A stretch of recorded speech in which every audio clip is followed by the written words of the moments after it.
Yeah, well, the superstars are showing out in this tournament. So, Witty, you're going to take us through your top 6 Ballon d'Or power rankings, starting at number 6. And I wanted to start at number 6 with a player who is not at the World Cup. I've gone for Kvaratskhelia Kvaratskhelia because I still think, based on what he did in the Champions League with PSG winning it, that he deserves to be in a top 10 ballot. So, just because Georgia, for as much as we are expanding this tournament, maybe if we get to 64, Georgia has a chance of qualifying, but they probably are not going to. What they did at the Euros, they made it last 16. They look decent. Internationally is never where he's going to make his name. So the club game is going to have to carry the day. I still think he deserves to be in with a shout on the basis of what he did in the club game. So let's move then to number 5, and that's where we begin with players that are actually at the tournament. I've gone for Harry Kane as my number 5, and this is one where you could absolutely make a case that combining club performance with international performance, he deserves to be there. The reason why I have other players above him is that for England, Jude Bellingham has been the best player. And Jude Bellingham, again, you want to talk about players who were maligned with their club seasons. Jude at Real Madrid did not have a very good season, but he is the leader of that England team. And so I think Kane has actually seen a little bit his estimation drop in my perspective, even though he scored a lot of goals, but you scored from the penalty spot, is not necessarily dominating the tournament. He had that brilliant goal against DR Congo. So I put him at number 5 as a result. If England were to win, Harry Kane, with what he did at Bayern Munich, I mean, the goals that he scored in all competitions with Bayern Munich is only goals that we've seen Messi at Barcelona and Cristiano Ronaldo at Real Madrid score. We don't normally see players going over 60 goals, over 70 or 80 goals, assists combined. Like, these are mind-blowing numbers that Kane is putting. So if you had that season with Bayern Munich, you win the title, and then you win leading the line for England, score a few goals in the process, Harry Kane could go all the way up to number 1, Chris. For sure. Yeah, I agree. For sure. I think in some ways, this all gets absolutely amplified if any of these teams, in the top 5 at least, Georgia not winning it, but if any of these players in the top 5 go on to win it, that is a level of exponential increase in sort of your profile. So let's go to number 4 then. I've gone for Messi at number 4 because, as you mentioned, we're midway through an MLS season. He is performing well, and we're also talking about winning an MLS Cup championship. But again, what does winning an MLS Cup championship mean through the prism of the Ballon d'Or ranking? I don't think it gets to the same level as Harry Kane winning the Bundesliga or Kylian Mbappe with Real Madrid. So I think if Argentina win the World Cup, he's number 1. He's been the best player in this tournament so far. What if he wins the Lamar Hunt Trophy? Right. Lamar, well, they're not eligible, but maybe Leagues Cup is on for Inter Miami. What about before the World Cup even began? Would Messi be in your top 6? No, he wouldn't have been in my top 10. I don't think. Which probably is an oversight on my part. I might be underrating what he does week in and week out. And I think what he's done at this tournament serves to probably underrate what he does week in and week out. Because if he does it in MLS every week, and then he goes and does it at the World Cup every week, he is playing at this level every single week. So we should probably rate it on that basis. But obviously the Champions League is the prism through which we usually view the Ballon d'Or. So I have Messi at 4. But again, if they win, he's number 1. We move to number 3. I've gone for Erling Haaland at number 3. And again, you want to talk about lifting a team, lifting a country while also doing it. A player who probably is underrated at club level. And that's crazy to say because he led the Premier League in goal scoring. Yeah. I think he's underrated because we take for granted what he does now. The level of goal scoring is at such a ridiculous level, especially in England. England is not a place where having a 20-goal scorer is a common thing. It's difficult to get 20 goals in the Premier League. He makes it look easy. And then you take a side at this World Cup where Norway, I think on the basis of how bad they've been in qualifying for previous tournaments, for the Euros, for the World Cup, they haven't qualified for a tournament since the year 2000.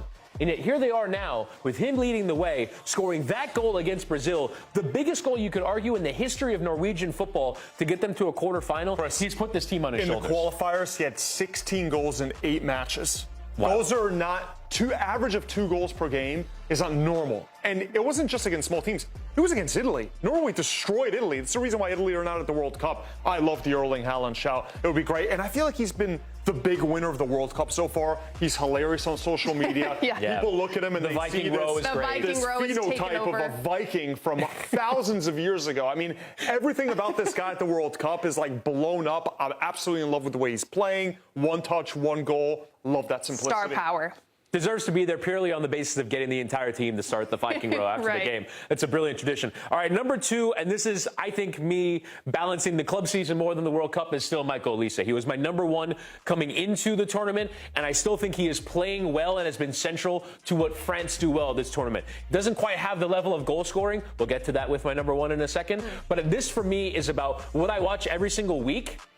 I think he's right up there with one of the very best players in the world. Obviously, Messi sort of has that locked down until he relinquishes it. But I think Michael Olise is right up there. So while he has had a couple of moments where he should have scored, he has plenty of assists. And for as good as he was for Bayern Munich, he was my number 1 player coming into the tournament. I'm more than happy for people to say Haaland deserves to be above him, Messi deserves to be above him based on what we've seen at this World Cup. But I still think he's central to what France do, and I still think the best is yet to come for him at this tournament. You know what's funny is that if this wasn't a World Cup year, Kvaratskhelia would be over there. Yeah. Right? Yeah. Dembele won the World Right. Cup.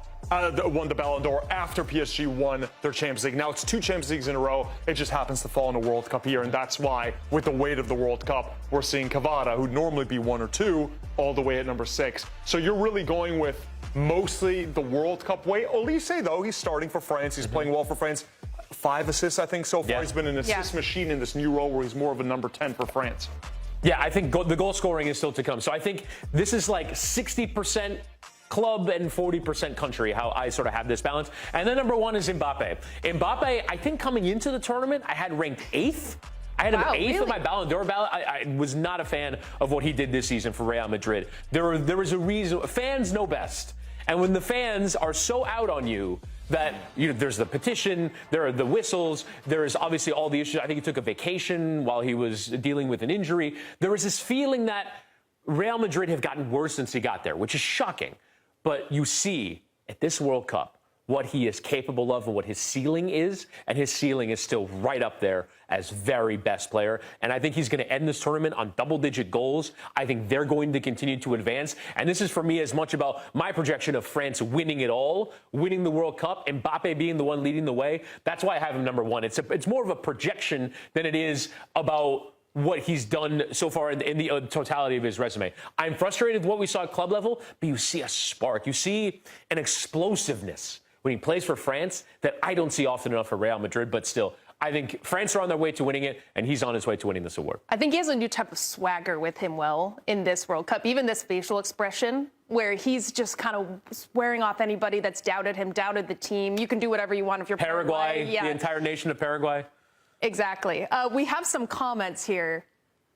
Woody, please tell me this is rage bait. Kane only at number 5. What does Kane have to do? LOL. Yeah. This sounds like something I would have in my WhatsApp chat. This is our producer, Brees, by the way. Forget Mbappe. Kane was the best striker in the world the last season. His numbers were astronomical. So I think there's a shout there that Kane could be elevated, especially with the kind of striker that he is. He's a great player. So much more than just a number 9, isn't he? He's a number 10. He's a number 9. He plays 2 roles at once. He also defends. In terms of what he has to, the question is, what does he have to do? He's got to win. Be the best player on the team. That for me is the feeling. Messi, without Messi, Argentina does nothing. Without Erling Haaland, Norway does nothing. Without Mbappe, France will still be decent. I just love Michael Olise. That's just my personal bias. Yeah. But I think Jude has been the inspirational leader of England, not Harry Kane. The numbers look great. What's up? Where's Jude on your list? Well, he had a pretty miserable club season. So I would honestly, he's here. He's 7. He's 7? Hey, last one. Where's Dembele, though? Reigning Ballon d'Or, he just came off a hat. Not had a very good World Cup. I think he was pretty overrated for where he was in his club season as well.